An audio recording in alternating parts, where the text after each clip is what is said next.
CTV පොරොන්දුවක් ඉෂ්ට කරන්නේ සූදානම් වෙන්නේ. මතක දවසක් පොරොන්දුවක් වුණා.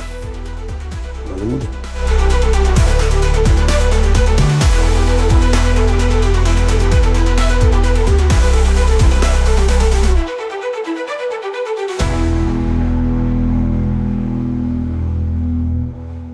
ළමා කල සිට පුරා සිත් සතර උගනිමිනේ පෙමා කර ගුරුගේ සිත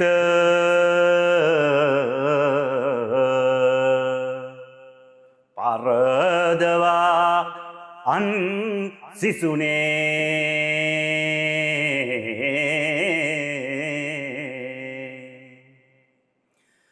නිමා කර සව් කලා රජකමද ලබමිනේ යොමා කරනෙත් බලව්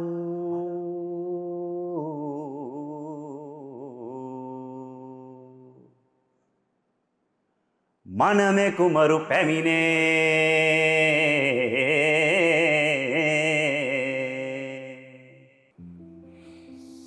ආයුබෝවන් සර්. අයිබෝවන්. අනේ පුදුම ලස්සනක් නේ. නැවතත් හම්බුණානේ. හම්බුණා නේ එන්න. මම පොරොන්දුනානේ. දන්නව නේද අපේ නාමල් මහත්මයාටත් අපිත් එක්ක සම්බන්ධ වෙන්නේ. නාමල් නේත්‍රාංජන වීරබාහු. එදා අපි කතා කරේ චිත්‍රපටි ගැනනේ. මම පොරොන්දුවක් වුණා මතකද? පොතේ ගුරෙක් ගැන කතා කරනවා කියලා. මේ ඉන්න අපේ පොතේ ගුරා. අනේ හරිම ලස්සනයි. බොහොමත්ම ස්තුතියි. හරිම ලස්සනයි. අපිට දැන් මේව අහන්න බලන්න ලැබෙන්නේ නෑනේ. මන මේ නාටකේ පොතේ ගුරා තමයි අපේ නාමල් සර්. අපේ නාමල් මහත්තයා. මට ඉල්ලීමක් කරානේ පටන් ගන්නකොට මනේ මට නාමල් සර් කියන්න එපා කියලා. ඉතින් මං කොහොමද අනේ එහෙම නොකිය ඉන්නේ? අපි අද බලාපොරොත්තු වෙන්නේ නාට්‍ය ගැන ටිකක් කතා කරන්න. එදා චිත්‍රපටි ගැන කතා කරපු කෙනාම අද නාට්‍ය ගැන කතා කරන්නේ කොහොමද කියලා හිතන්න එපා. දැක්ක නේද ඒකට තියෙන මං එදා කතා කරනවට කිව්ව නේද ප්‍රාමාණික දැනුමක් සහිත කෙනෙක් එක්කයි අපි මේ ගැන සාකච්ඡා කරන්න කියලා. මම වැඩිය කතා කරන්න ඕනේ නාමල් සර්. කොහොමද මේ නාට්‍ය පැත්තට යමු උනේ? ඒක නාට්‍ය පැත්තට යොමු වෙන්නේ මං හිතන්නේ මට හිතන්න පුළුවන් කතා කරන්න පුළුවන් පුංචිම කාලේ තමයි නාට්‍ය ගැන නාට්‍ය කියලා නෙමෙයි ඉදිරිපත් කිරීමක් කරන්න ඕනි කියන සිතුවිල්ල මට ආවේ. ඉතින් මම ගස්ගල් එක්ක රංගපාලා තියෙනවා, ඉරහඳ තරුත් එක්ක රංගපාලා තියෙනවා, සත්තුත් එක්ක රංගපාලා තියෙනවා. එහෙම තමයි ඇත්තටම මේ රංගන ජීවිතයේ කියනක ඔය ප්‍රාථමික අවධියේදීම පටන් ගත්තේ. ඔය විදිහට වර්ධනය වෙලා පාසල් කාලෙදි තමයි ඇත්තටම ප්‍රසිද්ධ වේදිකාවට එන්න අඩිතාලම වැටුනේ. එතකොට මම මෙහෙම ඇහුවොත් ගම්පලාත කොහෙද? ගම්පලාත සබර්ගම් පළාතේ රත්නපුර දිස්ත්‍රික්කයේ ඈත ගමක් තියෙනවා සූර්යකන්ද කියලා. ඔව් ලස්සන ගමක්. හරි ලස්සන ගමක්. සිංහරාජ වනාන්තරයට මයින් වෙච්ච ලස්සන ගමක්. ඒ ගම තමයි මගේ ගම වුණේ. එතනම තියෙන රහසක්. ඒ වගේ සුන්දර ගම්මානයක ඒ වගේ ලස්සන පරිසරයක ඉපදිච්ච ඔබට අනේ මේ වගේ සුන්දර දේවල් පිහිටන්න පුළුවන්. හැබැයි සූර්යකන්ද ගම ඉපදිච්ච හැමෝම නාමල් සර්ලා උනේ නෑනේ නේද? ඒකට විශේෂයක් තියෙනවා.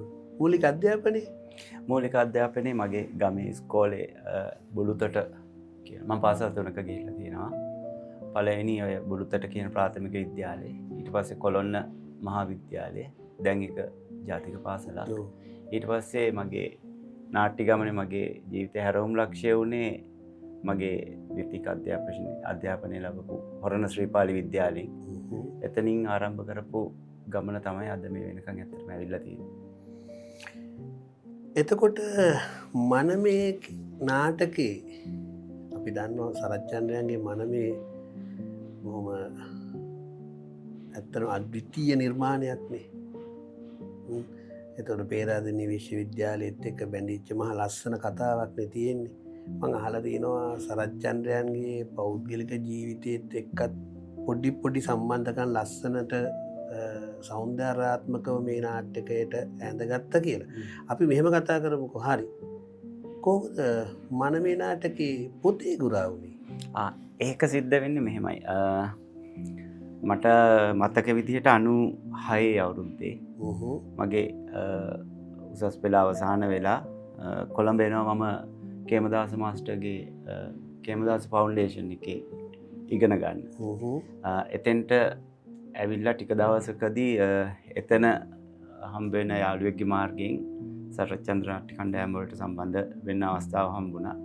ඊට පස්සේ 98 විතර වෙනකම් මම අත්තල් ගායනයට හිටියා. ඒකට අමතරව සරච්චන්ද්‍ර මහත්තයාගේ සියලුම නාට්‍යවල අත්තල් ගායනය තව සුළු චරිතවල රඟපෑවා. ඒ කාලේ 98 අවුරුද්දෙම ප්‍රේමතෝ ජාතිසෝකෝ නාට්‍යයේ ප්‍රධාන චරිතයක් ලැබුණා. ප්‍රධාන ශිෂ්‍ය තුන්දෙනාගේ අග්නිදත්ත කියන චරිතය. ඒකත් කළා. එතකොට ඒ කාලේ මගෙත් එක්ක රංගපාපු ඒ නිෂ්පාදනයේ හිටියා නිශ්ශංක දිද්දෙනී මහත්තයා තමයි උද්දාල බමුණට හිටියේ. නිහාරි වික්‍රමාරච්චි හිටියා ඒකේ අනිත් චරිතෙට.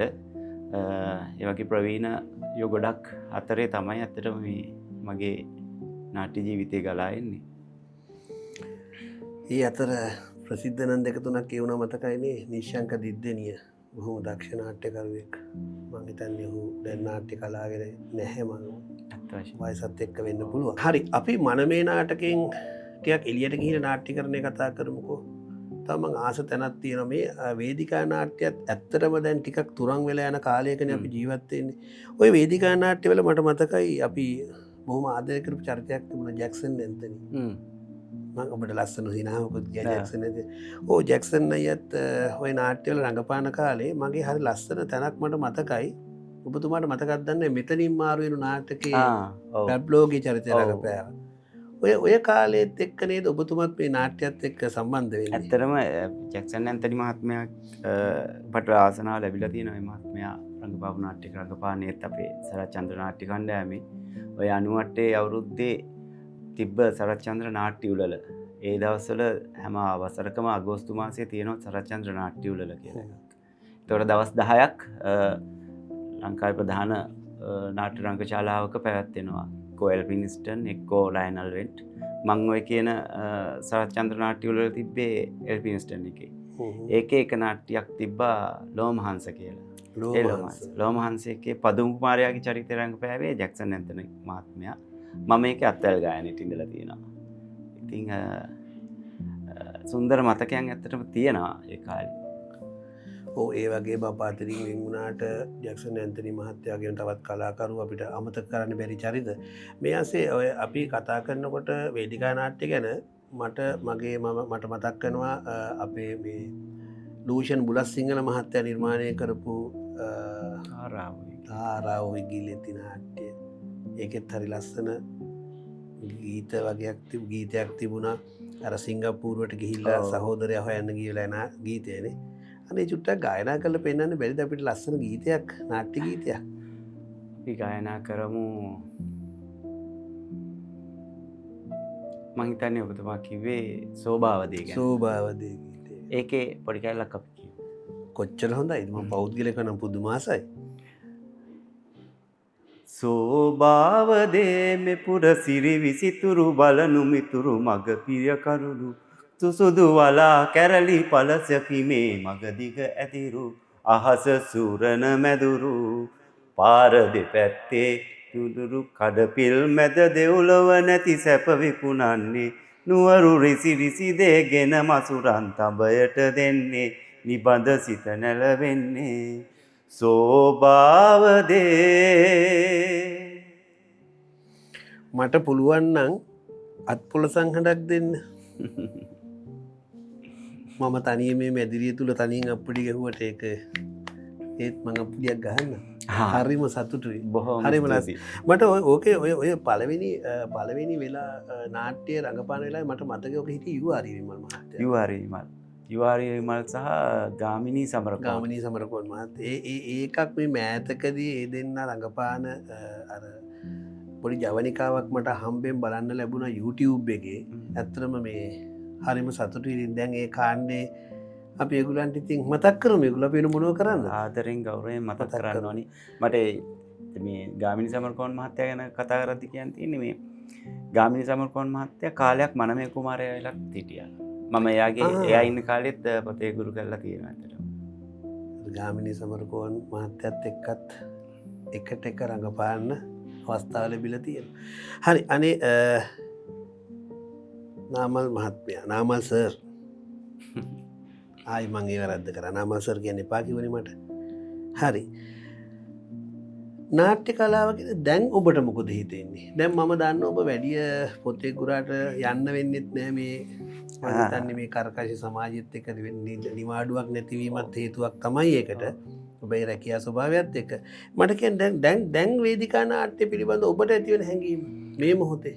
දැන් මට වේදිකා නාට්‍ය කලාවේ දැන් තියෙන්නේ ගොඩක් වාණිජ්‍යකරණය වෙච්ච එකක්. එතකොට ගොඩක් අය නාට්‍යවලට නිෂ්පාදනවලට යොමු වෙනවා. නමුත් ඒකේ තියෙන්නේ අර අපි කතා කරන කාලය වගේ නෙමේ. දැන් ටිකක්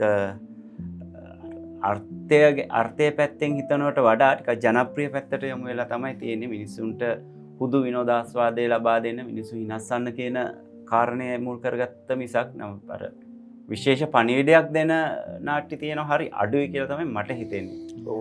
එහෙම නැතුව ගත්තාම නාට්‍ය නිෂ්පාදන වශයෙන් ගත්තාම නම් ගොඩක් තියෙනවා.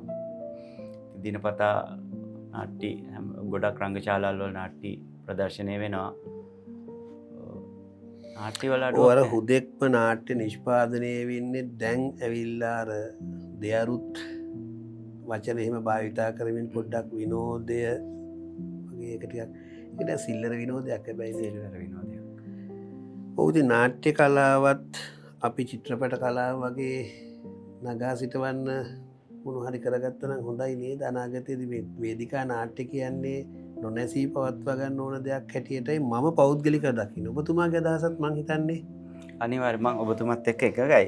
මං හිතන්නේ පාසල් අධ්‍යාපනයේ ඉඳලම ඔය කලාව, නාට්‍ය කලාව, සංගීතය, සිනමා කලාව ඒ පාසල් අධ්‍යාපනයේ ඉඳලම විශේෂ ස්ථානයක් වෙන් කරන්න තියෙනවා නම් වැඩි කාලයක් දරුවෝ වෙනුවෙන් වෙන් කරන්න තියෙනවා නම් මං හිතන්නේ අපේ රටේ මීට වඩා ගොඩක් යහපත් අනාගතයක් ගොඩනගා ගන්න පුළුවන් ඒ කියන අදහස මගේ තියෙනවා ඇත්තටම. ඇත්තටම අපි ඒක කළ යුතු දෙයක් හැටියට තමයි මම දකින්නේ. එතකොට අපි නාට්‍ය ගැන කතා කරපු හින්දා මම තවත් ප්‍රශ්නයක් අහනවා. දැන් ඔය අපේ ග්‍රීක නාට්‍ය ආරම්භ වීම මම ආයි මුලට ආව කියලා හිතන්නේ ඔබතුමා. නාට්‍ය කලාව ආරම්භ වෙන්නේ කොහොමද?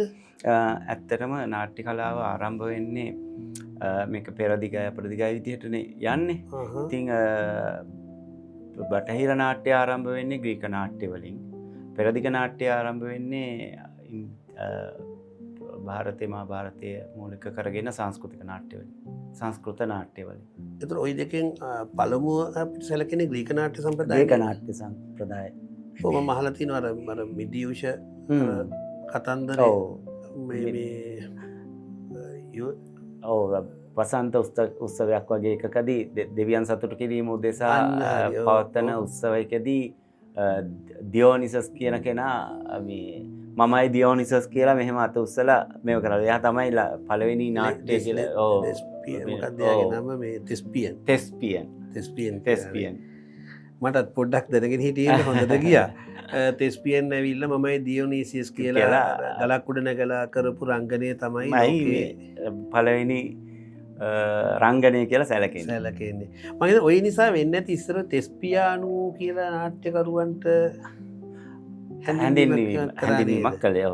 ඒකට ගෞරවයක් හැටියට තෙස්පියන්ට ගෞරවයක් හැටියට වෙන්නත් පුළුවන්. ඔය නාට්‍යකරුවන්ට ඒ කාලේ මට මතකයි තෙස්පියානු කියන විදිහටත් ඔවුන්ව හැඳින්වෙව්වා. අනේ හොඳයි. ගොඩක් වෙලා කතා කරා නාට්‍ය ගැන කතා කරා. එදා චිත්‍රපට ගැන කතා කරා. ආයි පාරක් කියන්න තියෙන්නේ ගොඩක් ස්තුතියි අපිත් එක එකතුනාට.